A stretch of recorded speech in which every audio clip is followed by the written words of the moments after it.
الحمد لله الذي هدانا لهذا وما كنا لنهتدي لولا أن هدانا الله.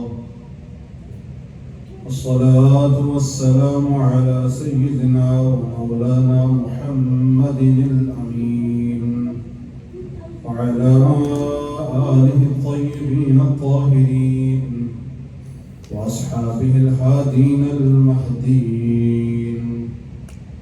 أما بعد فأعوذ بالله من الشيطان الرجيم. بسم الله الرحمن الرحيم.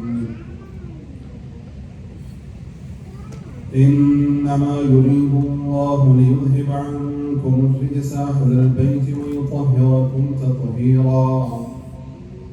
وقال تعالى في مقام آخر: قل لا أسألكم عليه أجرا إلا المودة في القربى. صدق الله العظيم.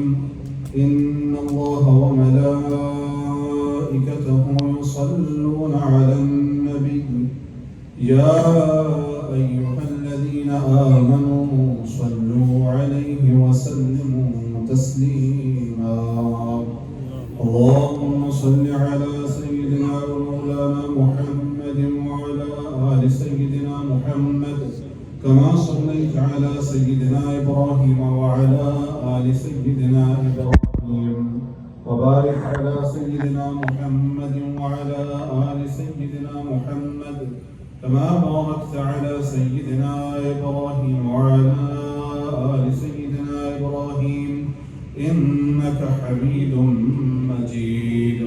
السلام عليك أيها النبي ورحمة الله وبركاته.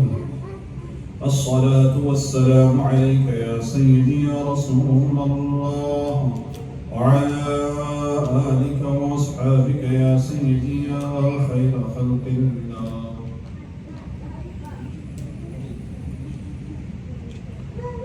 Most respected, honorable brothers and sisters in Islam, all praise in all its forms, through words, actions, deeds, and otherwise, is due for Allah subhanahu wa ta'ala alone, our creator, our sustainer, the one true worthy of worship. None other is worthy of worship but Him.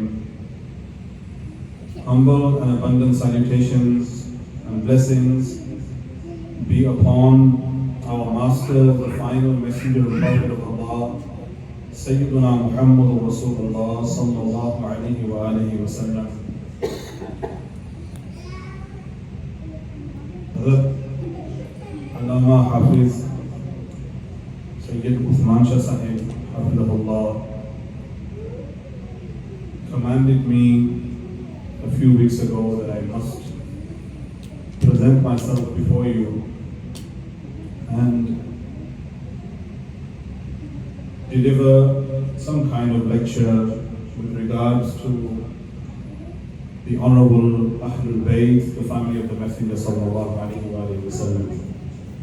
I promised him that I would be here. Alhamdulillah, Allah has given me the ability to fulfill my promise.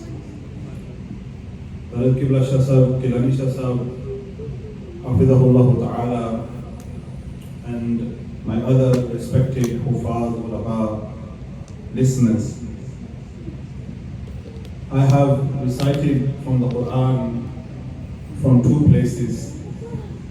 Inshallah, the time that I have been given, I will try to discuss a few things, certain things that have got to do with our aqidah, with our belief, certain things with regards to the bounties and the merits and the fada'il of the Ahlul Bayt, in particular Sayyiduna Imam Hassan and Sayyiduna Imam Hussain radiyallahu ta'ala anhuma. And then finally I will try to mention a few of the events of the tragedy and the massacre of Karbala, in which the family of the Messenger sallallahu alaihi wasallam was martyred, slaughtered by those who claimed to be Muslims claim to be people who follow the Quran and follow the Messenger sallallahu alaihi wasallam. I'm sitting facing this way, and in front of me, these are the people that I can see.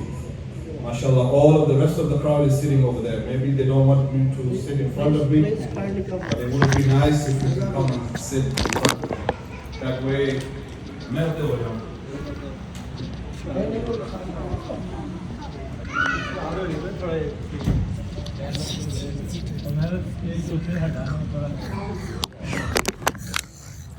Allama salli ala Sayyidina.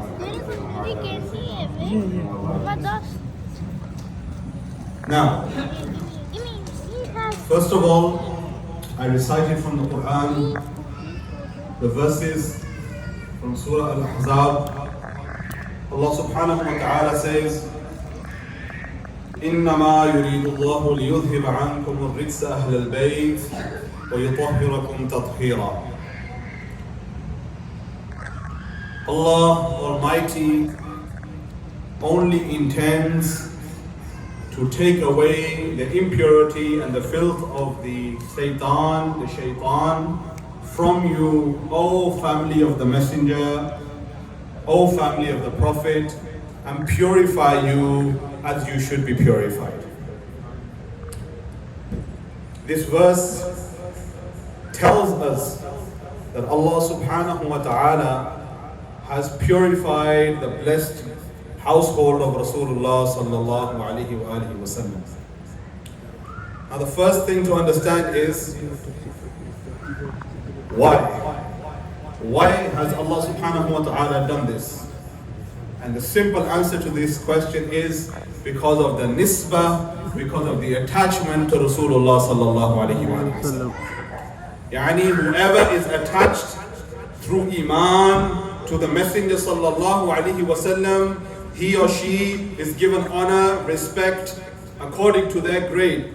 And whoever is disassociated with the Messenger sallallahu alaihi wasallam, even if they are related to him, but they do not believe in him, they have no favor, they have no merit, they have no honor, they have no respect in the court of Allah subhanahu wa ta'ala.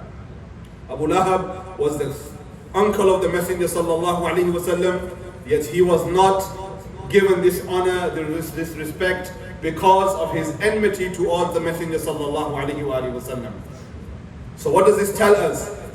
To gain an honor in the court of Allah subhanahu wa ta'ala, first of all you must attach yourself to the Messenger sallallahu alaihi wasallam. If you have no attachment with Rasulullah sallallahu alaihi wasallam, then you have no honor and respect in the court of Allah. You'll say, give me evidence. Evidence. وَلِلَّهِ الْعِزَّةُ وَلِرَسُولِهِ وَلِلْمُؤْمِنِينَ وَلَكِنَّ الْمُنَافِقِينَ لَا يَعْلَمُونَ. That all honor is for Allah subhanahu wa ta'ala. Yet Allah subhanahu wa ta'ala says, all honor is mine. إِنَّ الْعِزَّةَ لِلَّهِ جَمِيعًا. Indeed, all honor is Allah's alone. But Allah Himself says, Jalla Shanuhu, that وَلِلَّهِ الْعِزَّةُ وَلِرَسُولِهِ. All honor is for Allah, and all honor is for Muhammad sallallahu alaihi wasallam. And then those who attach themselves with Rasulullah sallallahu alaihi wasallam through belief, through iman, وَلِلْمُؤْمِنِينَ. Those who believe, then they are honored because they are attached to the Muhammad sallallahu alaihi wasallam. وَلَكِنَّ الْمُنَافِقِينَ لَا يَعْلَمُونَ. Except the hypocrites, those who have animosity in their hearts, those who have zayg in their hearts, who have a black heart, should I say, they will not be able to understand this great honor and respect. So the nisbah and the association with Rasulullah sallallahu alaihi wasallam gives respect, gains honor in the court of Allah. This is why we say, whoever is associated with the Messenger sallallahu alaihi wasallam, in whichever way, we respect and honor them. And whoever disassociates with the Messenger sallallahu alaihi wasallam, we have no respect and honor for them. You understand this prelude? This is the preamble. This is the introduction only at the moment.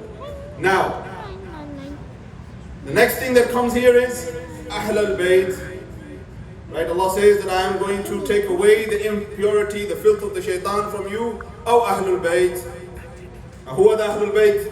This is a question that should be asked. The word means, O family of the house. O people of the house, sorry. O people of the house. Of whose house?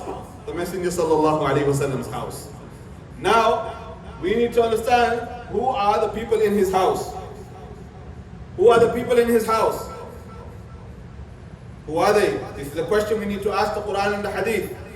The Quran tells us. If we look at this verse, where did it start from? Allah subhanahu wa ta'ala says, يا أيها النبي قل لأزواجك إن كنتن تردن الحياة الدنيا وزينتها.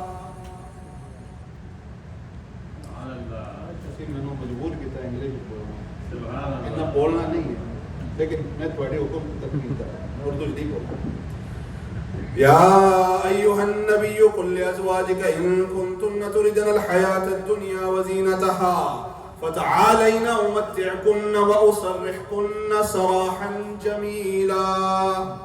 Oh, beloved messenger prophet, tell your wives, tell your people of the house, tell your wives that if they prefer the dunya, the world, over Allah and His Messenger, then let them get the luxuries of the world. Let them have the luxuries of the world.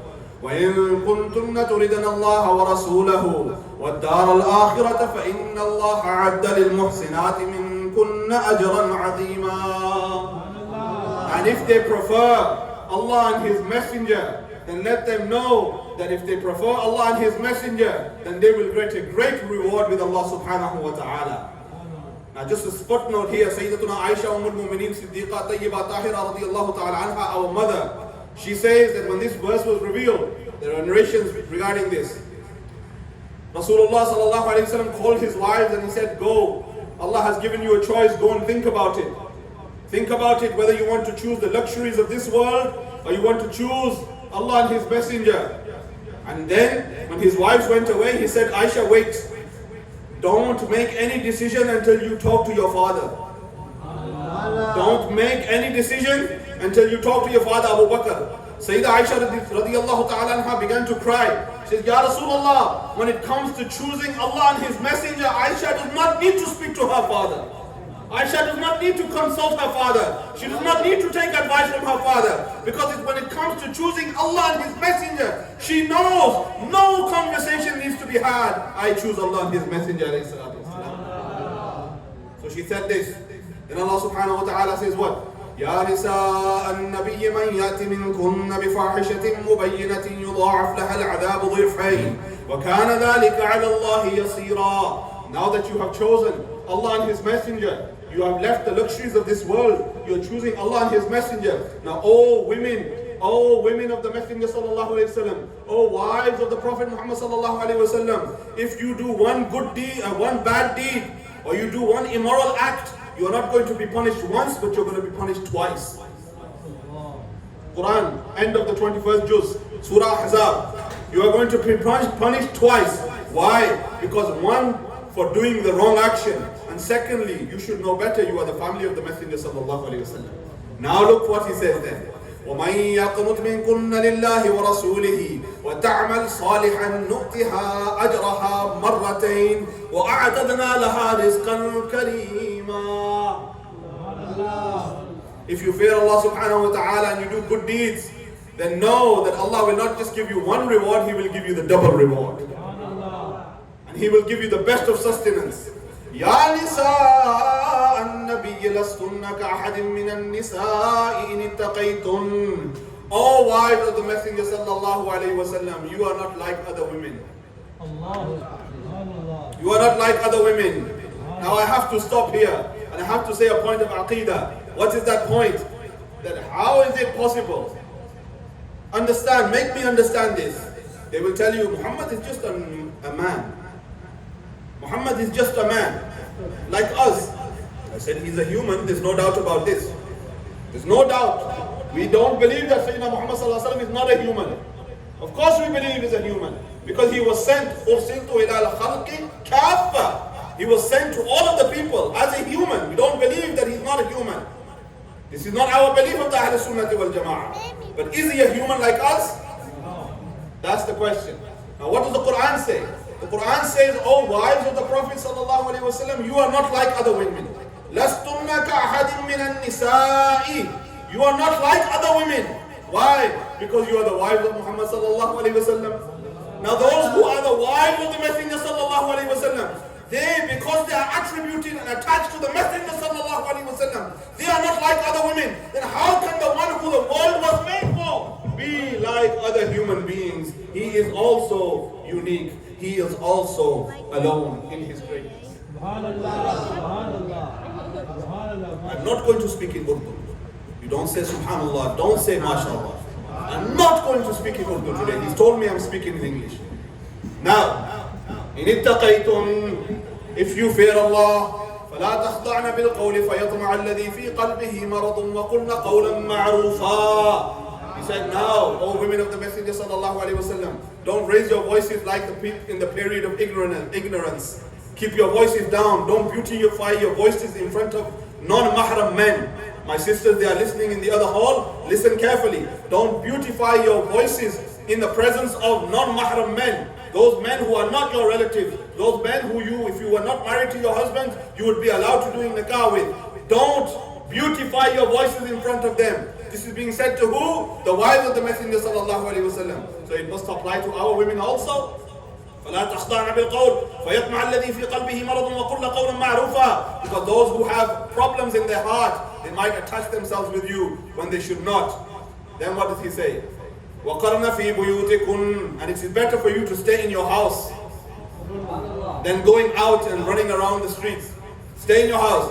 ولا تبرجن تبرج الجاهلية الأولى وأقمنا الصلاة وآتينا الزكاة. Don't do the actions of the previous ignorant nation and the way of ignorance. Don't do that. أقمنا الصلاة. Pray the salah. أقمنا الصلاة. Pray the salah. Give the zakah. Why? إنما يريد الله ليذهب عنكم الرجس. Why? Because all Allah wants to do is purify you from the filth of the shaitan. Now you will say, where did you start? You are going to explain to us what Ahlul Bayt mean. What does it mean to be the people of the house? I said, yes, this ayah from the beginning, Ya ayyuhan nabiyyu qul li azwajika. From there, this ayah is telling us that the first people of the house are the wives of the Messenger sallallahu alaihi wasallam. This is the aqidah of the Ahlul Sunnati wal Jama'ah. And this is the usul. If you, even if the smallest book of usul al-fiqh, usul al-shashi, if you pick this up, there's a small usul that you will understand from there. This is masiq al-kalama li ajalihi. Right? What does that mean? That the mustadal, what you are interpreting from the Quran, is based upon the context of the Quran. Where is this coming from? So Allah is talking to the wives of the Messenger sallallahu alaihi wasallam that He wishes to purify you. Now when this happened, Sayyidatuna Ummul Mu'mineen, Salama radiyallahu ta'ala anha, she says this ayah was revealed in my house. إِنَّمَا يُرِيدُ اللَّهُ لِيُذْهِبَ عَنْكُمُ الرِّجْسَ أَهْلَ الْبَيْتِ وَيُطَهِّرَكُمْ تَطْهِيرًا. This verse was revealed in my house. If you look at Sunan al-Tirmidhi, Musnad Imam Ahmad and other books like this, authentic narrations. She said when it was revealed, the Nabi sallallahu alayhi wa sallam, Rasulullah sallallahu alayhi wa sallam called Ali, Fatima, Hassan and Hussain. He called them. When he called them, he said what? He took them in his blessed cloak and he wrapped them around them. What did he say? He said, Allahumma haula ahli. Oh Allah, this is my Ahlul Bayt. Fadhhab. Take away from them the rijs of the shaitan, the impurity of the shaitan, like you have promised in the Quran. Now what does this tell us? Us Ahlul Sunnah wal Jama'ah realized we made no mistake. We said, okay, the Quran tells us that the wives of the Messenger sallallahu alaihi wasallam have been purified by this ayah because they are the wives of Rasulullah sallallahu alaihi wasallam and they are the house of Rasulullah sallallahu alaihi wasallam. And Rasulullah calling Sayyidina Ali, Sayyidatuna Fatima al-Zahra, Sayyidina Imam al-Hassan and Hussain radiyallahu anhum, calling them, making dua for them. This tells us that these four people have special status within the Ahlul Bayt of Rasulullah. They are the Ahlul Qasab. They are the ones who were taken cloak over. They were given special priority. There is no doubt. There is a special relation with the Ummah of Muhammad sallallahu alayhi wa sallam with these four people. Why? Because Rasulullah sallallahu alayhi wa sallam made special dua for them. So the Ahlul Sunnah wal Jama'ah are clear. The wives of the Messenger sallallahu alayhi wa sallam are pure. Azwajim mutahharat. That's why we say they are the pure wives of the Messenger sallallahu alayhi wa sallam. And now you tell me, just one thing on this and then we will move on. You tell me, those of you who are married and you have children, Go home today and say to your wife, you are not part of my house, but my children are part of my house. You will not get breakfast tomorrow morning. Yeah, I tell him. Even ask your president, Khalid sir. He's president of the Masjid, but at home, if he says this, he'll be no president at home. Huh? Kyun? How can you say to the wife who's given you kids, you say to her, no, you are not part of my house. My kids are part of my house. How would the kids be there without her? Understanding?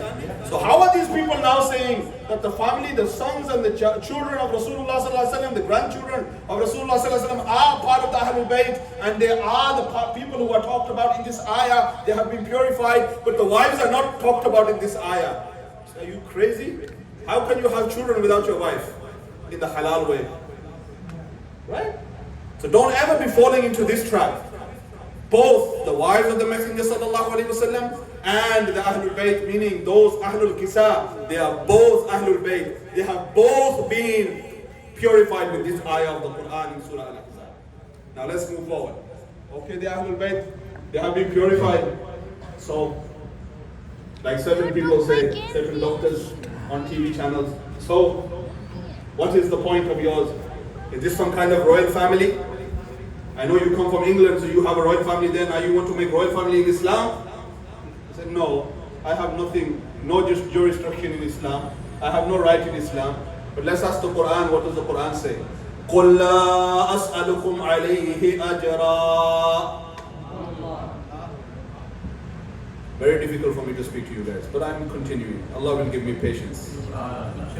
قُلْ لَا أَسْأَلُكُمْ عَلَيْهِ أَجْرًا. Say, O beloved Messenger sallallahu alayhi wa sallam, tell them, لا أسألكم عليه أجرا. I don't ask anything from you in return. Return for what? Return for what? You can only ask something from somebody if you have given them something. Now those who don't believe Rasulullah has given anything, then obviously they are not going to ask anything in return. We believe Rasulullah sallallahu alayhi wa sallam gave us something. What did he give? Through him Allah gave us Iman. Through him Allah gave us Islam. Through him Allah gave us the Quran. Through him Allah gave us guidance. Through him Allah took us away from worshipping idols and put us in front of Allah to worship him alone. And because of him, Rasulullah sallallahu alaihi wasallam himself says, you are standing at the valley of hellfire, and I took you from the waves and took you out of the hellfire and took you into Jannah. Now, he is saying, I don't want anything in the dunya from you. For this, I don't want no wealth, I don't want no kingdom, I don't want anything from you except إِلَّا الْمَوَدَّةَ فِي الْقُرْبَى, that you be good and kind to those who are relatives of mine, those who are close to me. What is this? The Quran. The Quran. If the Quran is telling us to be good to the family of the Messenger sallallahu alaihi wasallam, the Quran is telling us to show love to Rasulullah sallallahu alaihi wasallam and his family. So why does it say this? Have you got any more evidence? Yes, we have. Sunan al-Tirmidhi, Rasulullah sallallahu alayhi wa sallam said, أَحِبُّ اللَّهَ لِمَا يَغْضُوكُم مِّن نِعَمِهِ. What does this mean? He said, love Allah because He is giving you your food, your sustenance. Love Allah because He is giving you your food, your sustenance. لِمَا يَغْضُوكُم مِّن نِعَمِهِ وَأَحِبُّونِي بِحُبِّ اللَّهِ. Hadith, I'm not quoting my own words. It's the hadith from Sunan al-Tirmidhi. What does he say? And love me for the love of Allah subhanahu wa ta'ala. For the sake of Allah's love, love me as well. And then what does he say? Sallallahu alayhi wa sallam. He says, وَأَحِبُّوا أَهْلَ بَيْتِي بِحُبِّي. And love my family, my people of the house, love them for my sake, for the love you have for me. So now if somebody says, oh, what are you talking about family? Who cares? Oh. You say, look, you can say whatever you want, but the Quran has told us to be good to them, be kind to them. Rasulullah sallallahu alaihi wasallam has told us to love them. So what do we say? Ahle sunnat ka hai beda, par ashab-e huzur, aur najm hai, aur naaw hai, itrat Rasulullah hakim. If I could translate this in English, I would. I would make these verses in English and say it to you, but I cannot. I'm not that of an educated man. तेरी नस्ले पाक में है बच्चा बच्चा नूर का, तू है ऐने नूर तेरा सब घराना नूर का। तमसील ने उस नूर के दो हिस्से किए, तमसील ने उस नूर के दो हिस्से किए, आधे से बने हैं हसन आधे से Hussain. What does this mean? That Allah subhanahu wa ta'ala has chosen them. He has given them a special honor. Right? This special honor tells us what? That we love them, we honor them, we respect them. Now, why? The Quran has told us we have to love them, we have to honor them, we have to respect them. But did they know? Did they do anything? Is there anything about them individually? Yes. Of course there is. Where do you want to start? Rasulullah sallallahu alayhi wa alihi wa sallam said, Sunan al-Tirmidhi hadith, Man ahabbani wa ahabba hadain, yani al-Hasan wal-Husayn, abahuma wa ummahuma, kana ma'i fi darajati yawm al-qiyamah. In another narration it says, kana ma'i fi darajati fil jannah. What does this mean? It means that those, Rasulullah sallallahu alayhi wa sallam said, hadith, he says that the one who loves me and loves these two, Yani Hassan and Hussein, and loves their mother and their father like they should love them through honor and respect, they will be on the same level as me on the day of judgment. Now, you're saying royal family? I'm saying no, Rasulullah's family. The family of Rasulullah sallallahu alayhi wasallam. What kind of royal family has anything upon Rasulullah sallallahu alayhi wasallam's family? Nothing. Now, understand, my teacher when he was teaching this hadith, maybe I have told you this story before. I don't remember, it's been such a long time. He was telling us that his teacher taught him this hadith as well. And we asked the question, I asked as well, I said, how is this possible? Where Rasulullah sallallahu alayhi wasallam's great status? Where are we? How can we be on this level on the day of Qiyamah? This hadith, is it correct? Is it sahih? How can it be sahih? Now look at, this is why you go to teachers to learn the hadith. You don't go to Peer Google and Sheikh Yahoo.com. No, you go to teachers who are scholars to learn the deen. What did he say? He said, look, listen. You know when a king is sitting on his throne, are you following? Yes. No. When a king is sitting on his throne, you see the king has two people, one on right hand side, one on left hand side. They are waving a fan upon him to keep him cool. Is anybody in their right mind who has any intelligence, will they say the king and the two people who are waving the fan upon him, they are equal? No, you're not understanding. If you are understanding, then say something. No. Will anybody in the right mind say the king and these two servants are equal? No. My teacher said this is, now understand this. Rasulullah sallallahu alayhi wa sallam is the king of Jannah. And we are his servants in Jannah. ਇਹ ਗੱਲ ਮੈਂ ਕੱਲ ਉਰਦੂ ਵਿੱਚ ਨੂਰ ਮਸਜਿਦ ਦੇ ਵਿੱਚ ਬਿਆਨ ਕੀਤੀ ਸੀ ਤੇ ਮਜਮਾ ਹਿਲ ਗਿਆ ਸੀ ਤੁਹਾਡਾ ਮਜਮਾ ਇਤਨਾ ਠੰਡਾ ਹੈ ਸੀ ਦੀ ਵਜ੍ਹਾ ਤੋਂ ਗੱਲ ਨਹੀਂ ਸਮਝ ਰਹਾ ਕੀ ਕਰੀਏ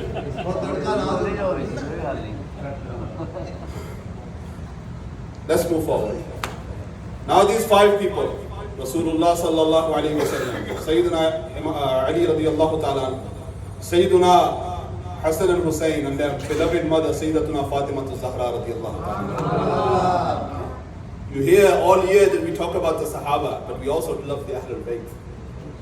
We are not extremists in any way. We don't go one side or the other. No. What Rasulullah sallallahu alayhi wa sallam told us, that is the way we are going to go. We're not going to go overboard, and we're not going to go below. We're not going to degrade them. What Allah and His Messenger ﷺ has said, we are going to follow that. Now we ask, individually, do they have anything? Individually, one by one. Let's ask the hadith. Let's ask the hadith. Yes, Rasulullah sallallahu alayhi wa sallam said, Fatimatu Sayyidatu Nisa'i Ahlil Jannah. In one, it says Sayyidatu Nisa'i Mu'mineen. Do you know Fatima is the leader of the women of paradise and the leader of the women of my ummah? And it only makes sense that the one who is the leader, we follow her. Our women follow her. We should know what she was like. Let's ask ourselves that. Sayyidatun Nisa'i Ahlil Jannah. Sayyidina Ummul-Mu'mineen Siddiqa Tayyiba Sayyidatuna Aisha Siddiqa radiyallahu anha, she says that I never saw anybody who resembled the Messenger sallallahu alaihi wasallam more than Sayyidatuna Fatima Zahra. Bukhari Sharif. She said the way she used to walk, the way she used to talk, her akhlaq, her mannerisms, everything resembled Rasulullah sallallahu alaihi wasallam. Now I ask you the question, if you don't like somebody, if you have animosity for somebody, if you don't like somebody, you will never praise them and you will never attach them and talk about them with the greatest of person. No, you will try to degrade them. Those who say Sayyidah Aisha does not like Sayyidah Fatima, I say, where's your evidence? Tell me. She is the one who is describing Sayyidah Fatima, and she is saying Sayyidah Fatima Zahra was like Rasulullah sallallahu alaihi wasallam. Where are you getting this from? Where are you getting this from? Where are you getting this from? Nonsense. This is Fatima Zahra radiyallahu ta'ala anha. Where can I go? When she walks in, Rasulullah stands up. Makes her sit where he was sitting. And she, the daughter, when Rasulullah walks into her house, she stands up and tells Rasulullah sallallahu alaihi wasallam, please sit where I was sitting. The akhlaq, look how they were. Sayyidah Fatima Zahra radiyallahu anha, if I was just to speak on her alone, it would take me too long. This is Sayyidah Fatima Zahra radiyallahu anha. Then who else? Sayyidina Ali al-Murtada radiyallahu ta'ala anhu, Sher Khuda. What does Rasulullah sallallahu alaihi wasallam say about him? Some people came from Yemen, they were speaking ill of Sayyidina Ali radiyallahu anhu. Rasulullah turned away from them sallallahu alaihi wasallam. Again they were saying something, complaining, oh he did this in Yemen, he did this in Yemen. Rasulullah sallallahu alaihi wasallam turned away from him. And then he said to them, and this is again in Sunan al-Tirmidhi, Ma turiduna min aliyin. What do you want from Ali ibn Abi Talib? Aliyun minni wa ana minhu. Ali is from me and I am from Ali. Wa huwa waliyyu li kulli mu'minin min ba'di. And Ali is the best friend and the greatest friend of my ummah after me. He's the helper of my ummah after me.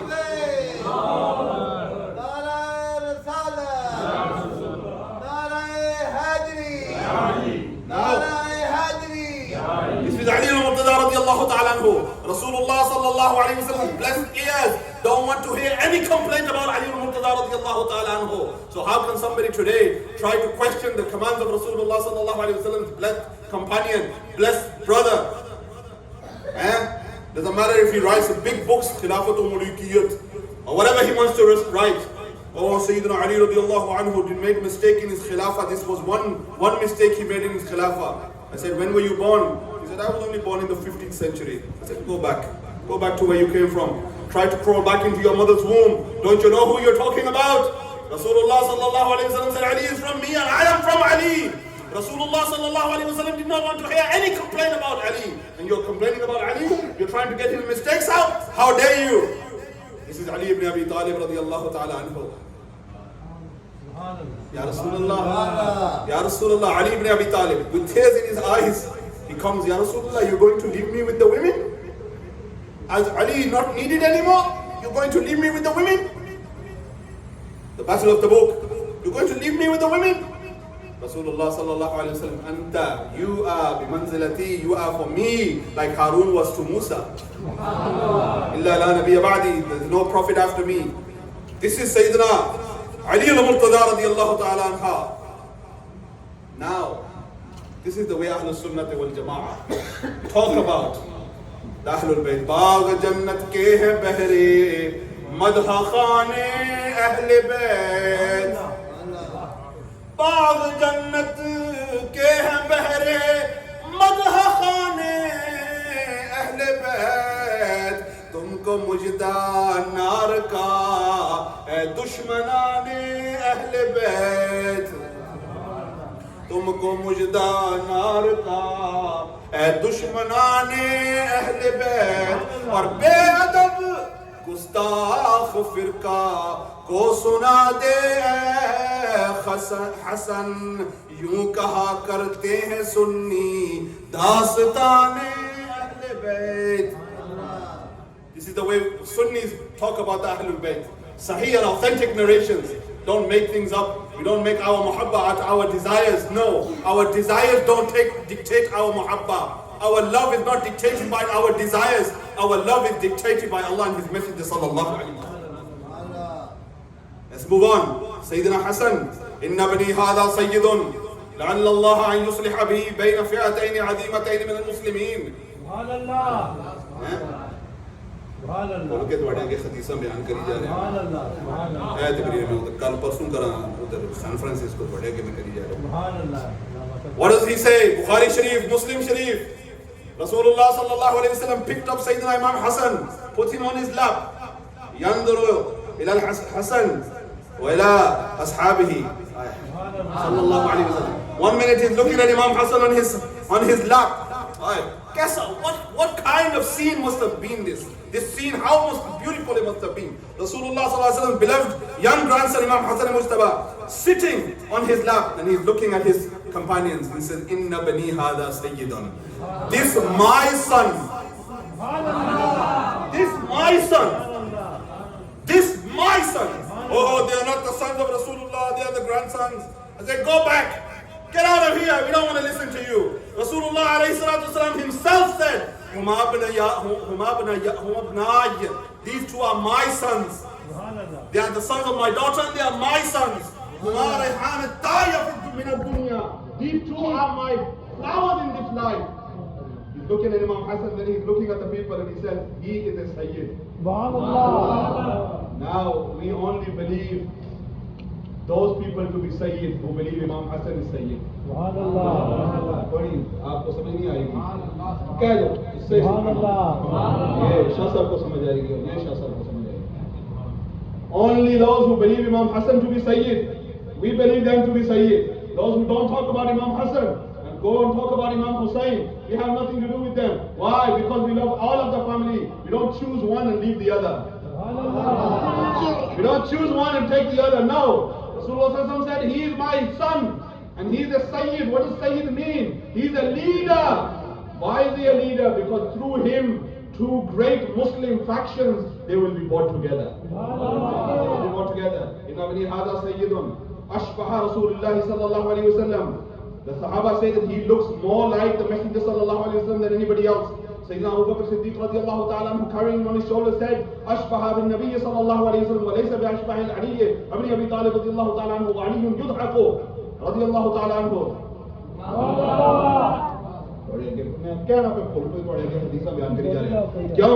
He was Sayyidina Abu Bakr Siddiq holding Rasulullah sallallahu alayhi wa sallam's blessed grandson, Sayyidina Imam Hassan. What is he saying? Oh Hassan, you don't look like Ali, you look like Rasulullah. How lovely this scene was. But Sayyidina Ali ibn Abi Talib, he's not getting upset with this. He's laughing and liking this. He's laughing this. This is Ali ibn Abi Talib. This is Sayyidah Fatima al-Zahra. This is Imam Hassan al-Mujtaba. Now Imam Hussain al-Mujtaba. Imam Hussain, Shaheed Karbala. What does Rasulullah sallallahu alayhi wa sallam say about him? Hussain minni wa ana min al-Hussain. Hussain is from me and I am from Hussain. And he says, Hussain, Sibtum min al-Asbab. He's a special child. He is a special child.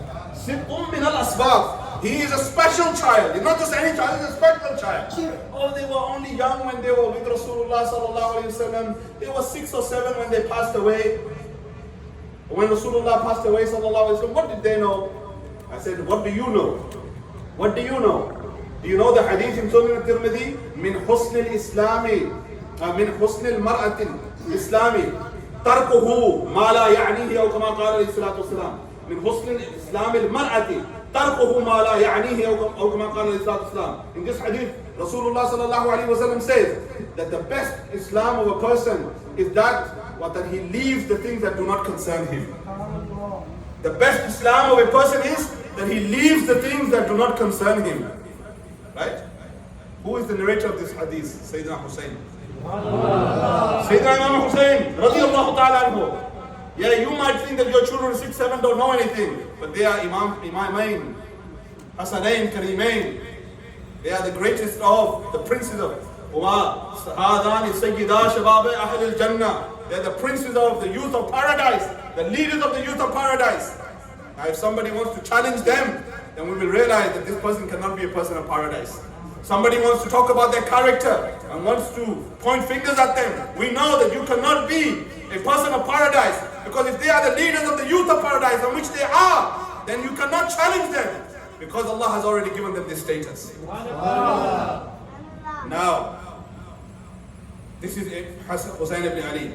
Sayyidina Umm Salma radiallahu ta'ala anha says that I saw in my dream, when Karbala, when he was martyred, I saw Rasulullah sallallahu alaihi wasallam in my dream, and he had over his blessed hair he had sand, and on his body he had sand, on his beard he had sand, on his clothes he had sand. And I began to cry. I said, Ya Rasulullah, where are you coming from? Again, this is Sunan at-Tirmidhi.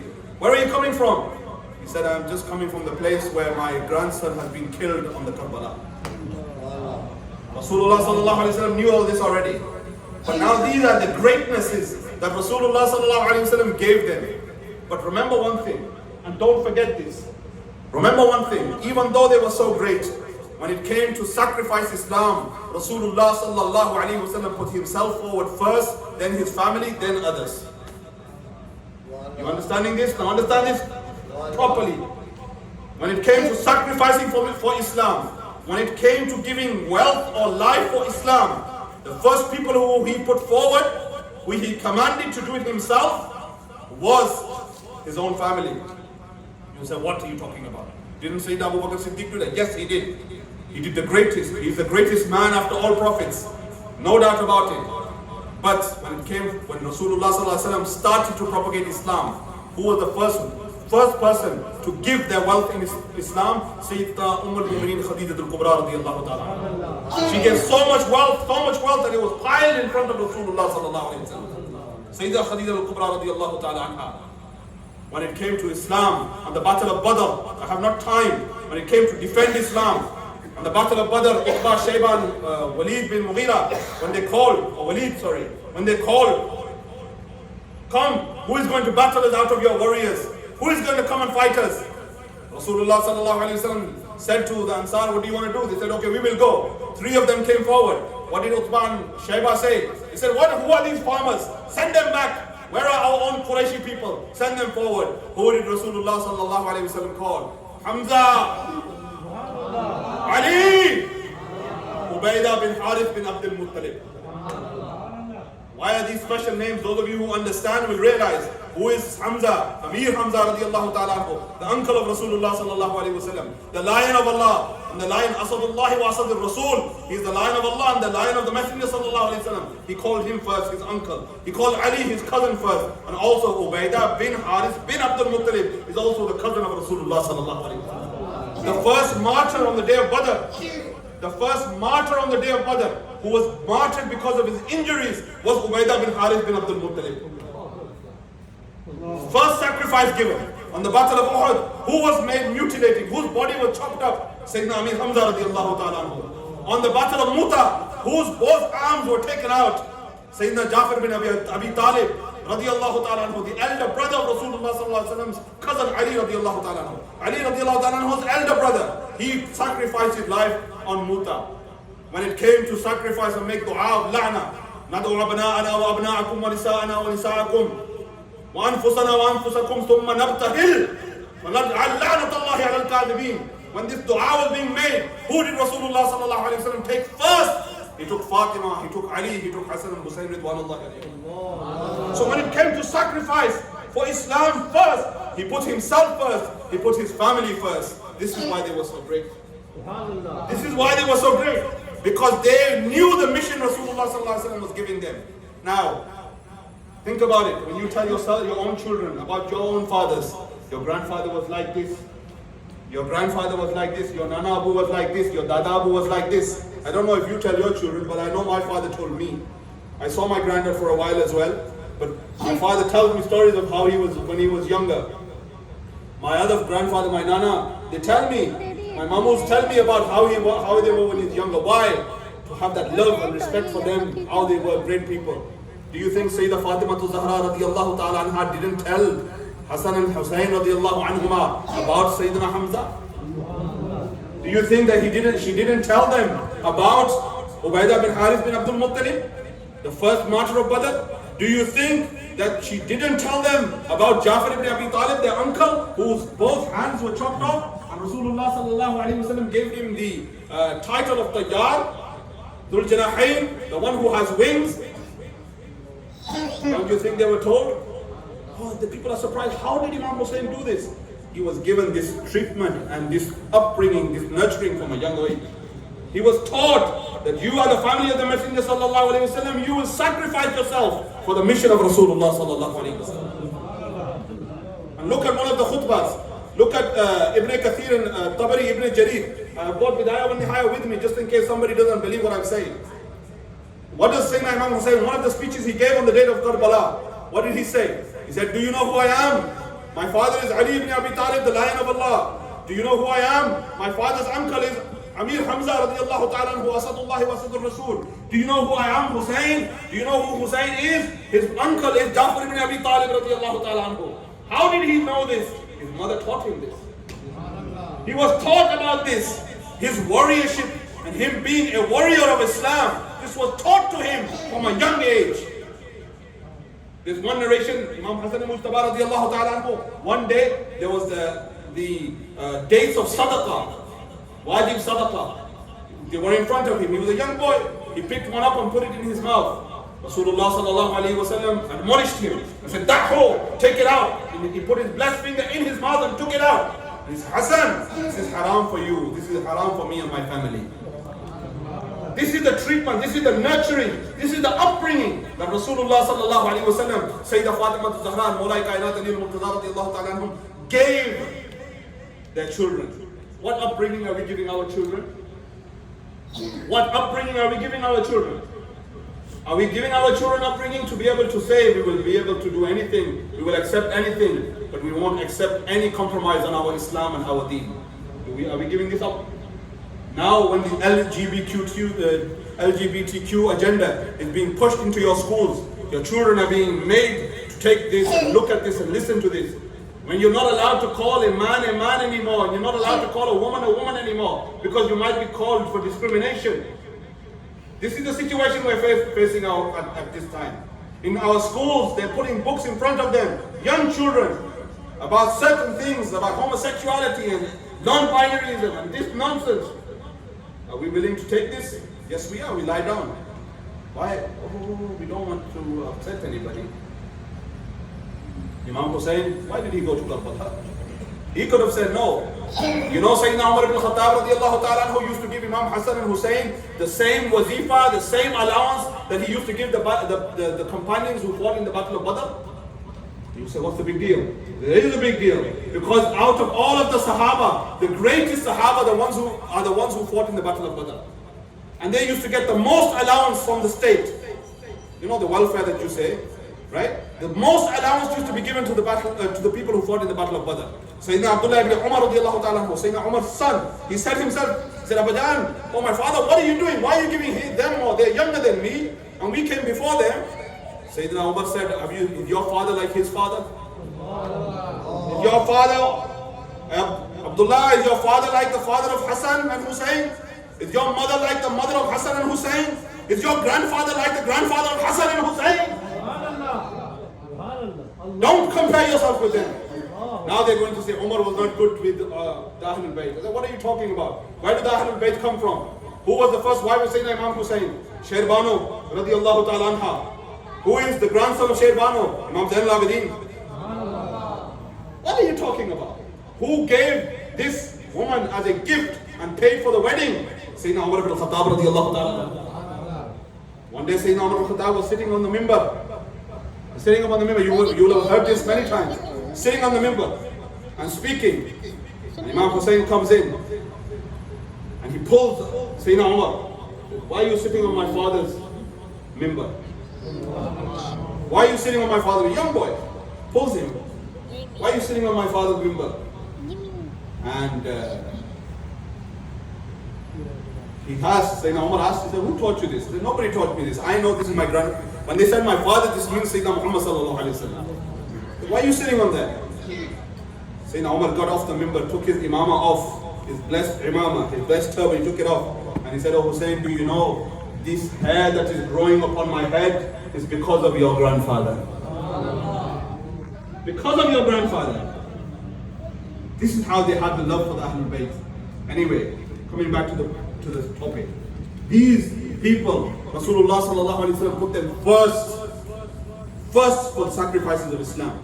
Now you have heard their merits. You have heard why they are so great. Now let's talk about Karbala. Let's talk about Karbala. Very few points. I have like 15 minutes. I don't want to go over. I want the azan and then you can pray sunnah on time as well. Rasulullah sallallahu alaihi wasallam foretold. They knew when Sayyidina Amir Muawiyah radiallahu ta'ala anhu passed away. Right? I'm only going to say the words of what Huzur Dada Sahib said. Only the words what Dada Sahib said in Kashful Majub. You know who Dada Sahib is? Kashful Majub. Dada Sahib is Sayyidina Uthman bin Ali al-Hajwari Hassani rahimahullah. Of Lahore. The great grandson of Imam Hassan radiallahu ta'ala anhu. Now you will hear all sorts of nonsense. Don't go to Data Sahib. Who are you calling Data? Nonsense. We don't go do anything wrong. All we do is go to get dua. We say, Ya Allah, because of Data Sahib, make things easy for me as well. Because he was a great saint. He was from the family of the Messenger sallallahu alaihi wasallam. This is what we do. We don't go and bow down or do anything. This is all nonsense. They try to feed you, to try to say, oh look at you committing shirk. No, nothing like that. What does he say? Remember the name. Imam Uthman bin Ali Hajwari Hassani. His name was Usman. If the Ahlul Bayt did not like Usman, why would they name their children Usman? Sayyid Usman Shah. Oh, jao yaar. Why don't you khana khilao? Khalid sahab kato khana de khana khilao. इन्होंने कोई पता नहीं कर तकरीर की सुनी दे.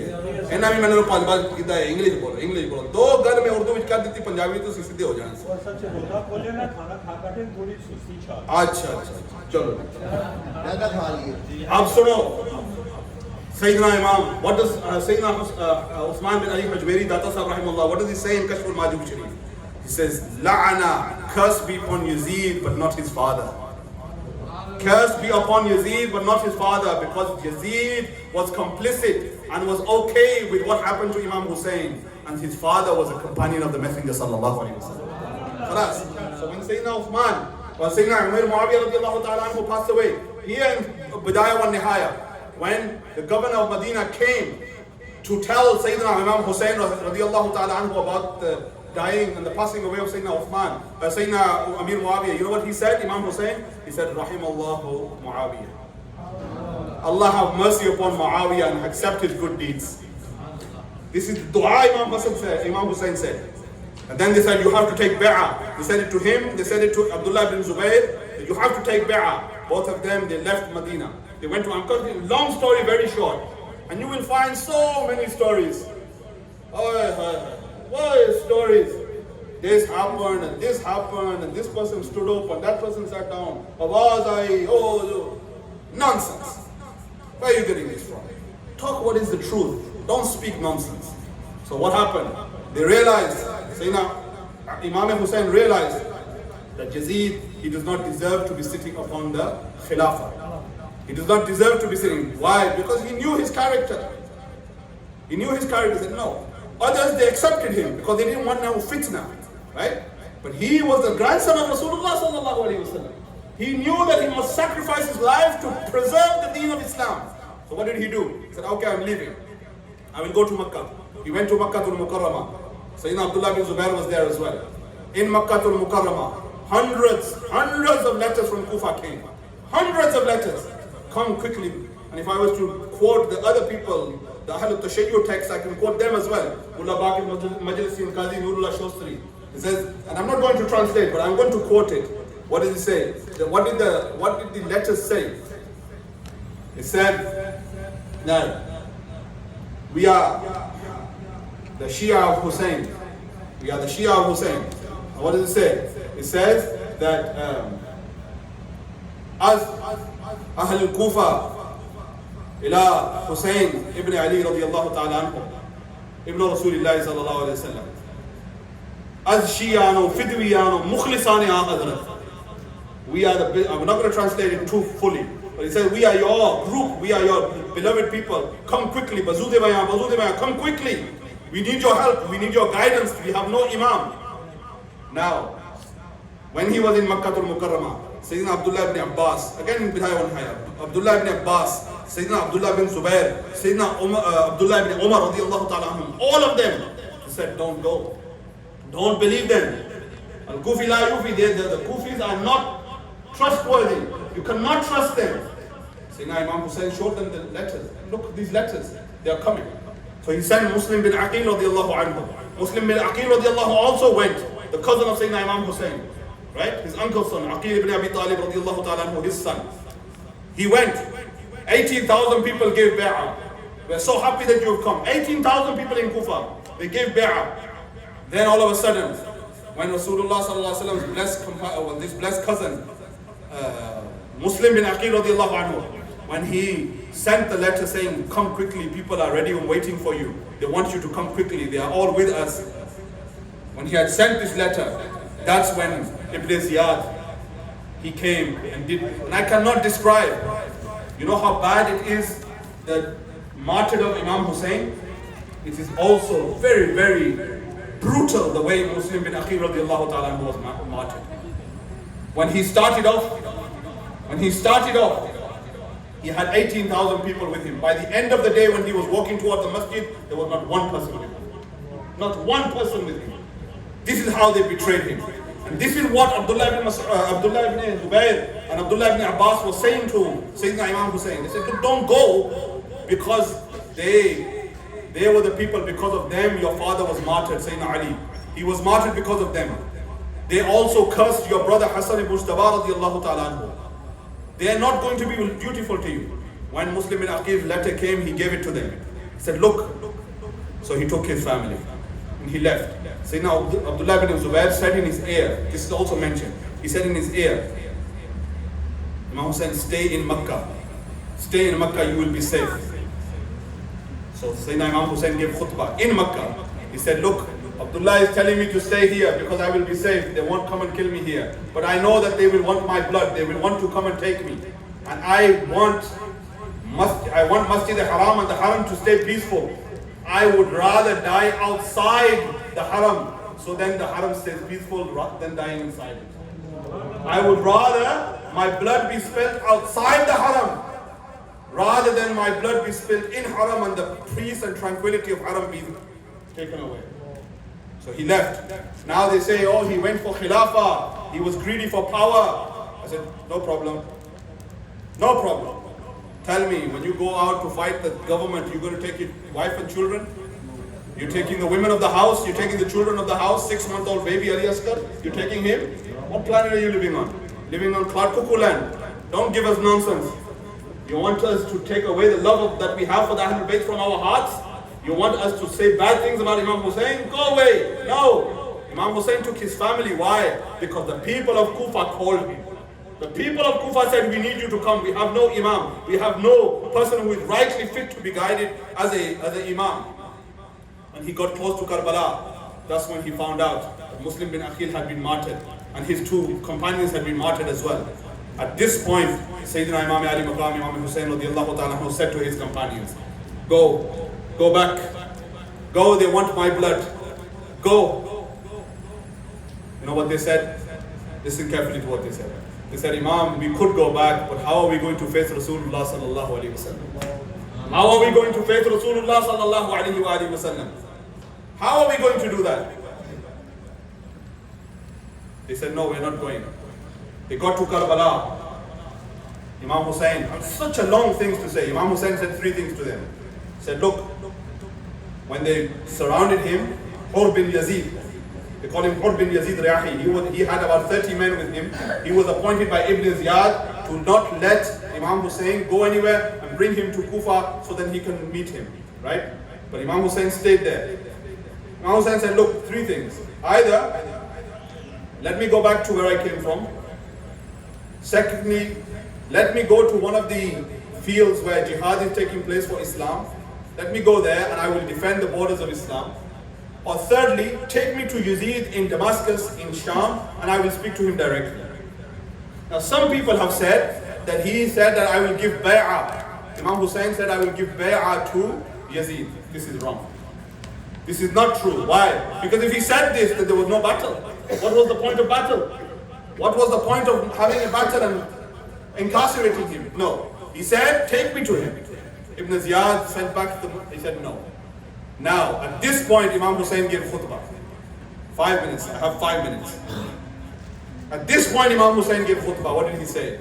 He said, tell me, what is my wrong? What have I done wrong? This is 7th of Muharram, 8th of Muharram. And the water has been stopped. They are not allowed to go and get water. They have young children. It's the heat of the desert of Karbala. He said, what is my wrong? What have I done wrong? Did you not call me? Were you not the ones who sent letters to come and for me to come? And then you have left me alone now and you have killed my cousin Muslim bin Aqil? Hur bin Yazid said, Imam, we don't know anything about the letters you are talking about. Imam Hussain sent for his tent. He said, go in my tent and bring it out. His cousin went, he brought it out. And he brought many letters and he showed them to Hur bin Yazid. He said, look at all these people. They all sent letters. And you know what the worst thing was? Those people who had their signatures on those letters, they were the same people in Yazid and Ibn Ziyad's army who fought against Imam Hussain. Same people. Farzaq, there's a man named Farzaq, a very famous poet who Imam Hussain met upon the journey to Karbala. He even said to them, he said, look, them people, their hearts, they say, are with you, but their swords are against you. They have sold out. These are the people. These are the people who call themselves Muslims. Hur bin Yazid, he stayed there and he prayed behind Imam Hussain, Zuhr and Asr Salah. Then when Imam Hussain gave these three options and he told about the letters, Hur bin Yazid said, I cannot be amongst those people who are going to kill the grandson of Rasulullah sallallahu alaihi wasallam. So he came to the side of Imam Hussain and he said, I am going to be with Imam Hussain. And he fought to defend Imam Hussain. Final thing, 9th of Muharram, 10th of Muharram. Sayyidina Ali Akbar, Sayyidina Ali Asghar, Sayyidina Abbas, Sayyidina Usman bin Ali, Sayyidina Ali bin Hassan, Sayyidina Usman bin Hassan, all of these family members, close family members of Rasulullah sallallahu alaihi wasallam and his Imam Hussain have all been killed, all been martyred. Now it is coming to the time, day of Friday, time of Jum'ah Salah. She saw Sayyidah Zainab radiallahu anha, she saw the state of her brother and she began to cry. And she said these words. She said, only if I was dead before this day had come. Only if I was dead before this day had come. When she said this word, Imam Hussain became angry. Imam Hussain said, look, quiet Zainab, what are you saying? Fear Allah. Fear Allah, what are you saying? These are the words. Now listen to these words carefully. My sisters who are listening, you listen to this carefully as well. What did he say? What are you saying, O Zainab? Fear Allah. Don't say these words. Be patient. Don't you know, my father Ali was better than me. He passed away. My mother Fatima was better than me. She passed away. My brother Hassan was better than me. He passed away. We are all going to go sometime. Then he said to her, Zainab, you will see that my head will be taken from my body. You will see that the horses will trample over all over my body. You will see this. I don't want you to cry. I don't want you to do anything like this. I don't want you to rip your clothes, beat your chest or beat your face. Don't do this. Don't do this. Don't say any bad words from your mouth saying, why has this happened? Be patient. She said, what do you mean be patient? She said, Rasulullah sallallahu alaihi wasallam's grandson, Sayyidina Imam Hussain, do exactly the same as our mother Fatima did when Rasulullah passed away. Sallallahu alaihi wasallam. She said, what did she do? She said, she was patient. She was patient. She did not open her chest. She did not open her hair. She did not beat her chest. She did not beat her face. She was patient. You be patient also. And that's when he left. And he came. 70 wounds he took. And he fell down in sajda.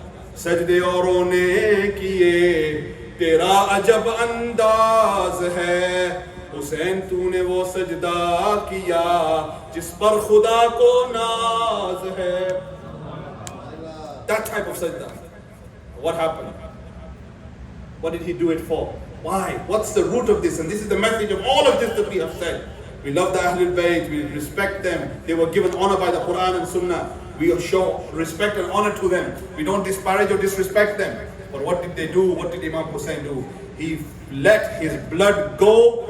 He could have stayed in Medina. He could have lived a luxurious life like these people now who are our leaders, Sabzada Fulan, Peer Fulan, and PM, and I don't want to name any names, you're going to say it's too much. All of these leaders, they're supposed to be our leaders, yet all they do is take wealth.